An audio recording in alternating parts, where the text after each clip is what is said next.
ఎందుకో అవతల మంచి లోపాల గురించి మాట్లాడమంటే పొలోమంటూ వచ్చేస్తారు కొందరు. వాళ్ళ బరువు నువ్వేమన్నా మోస్తున్నావా లవ్ గురించి మాట్లాడడానికి? వాళ్ళ రంగు నువ్వేమన్నా మార్చగలవా కలర్ గురించి మాట్లాడడానికి?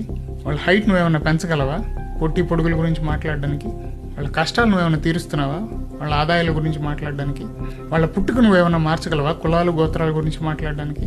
కాదు, నీకు వాళ్ళ గురించి ఏం తెలుసని, ఎంతవరకు తెలుసని ఇంత మాట్లాడుతున్నావు, ఇంత జడ్జిమెంట్లు పాస్ చేస్తున్నావు? ఒకసారి నువ్వు ఎప్పుడన్నా అద్దం ముందుకు పోయావా? చూసుకున్నావా? నీలో ఏం లోపాలు లేవా కదా?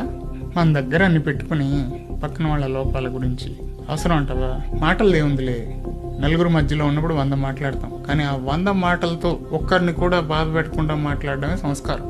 అది ఉంటే నీతో ఎప్పుడు నలుగురు ఉంటారు, అది లేకపోతే నీతో ఎవరు మిగలరు. ఒకవేళ ఎవరన్నా ఉన్నా కూడా అది వాళ్ళకి నీతో అవసరం ఉన్నంత వరకే.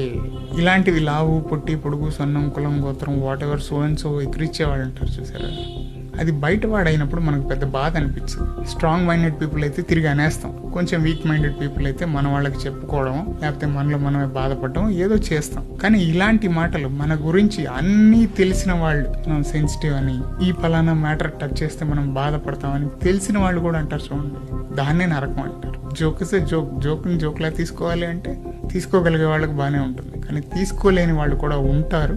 అలాంటి వాళ్ళ ఫీలింగ్స్ని అలాంటి వాళ్ళ పరిస్థితుల్ని అర్థం చేసుకుని కమెంట్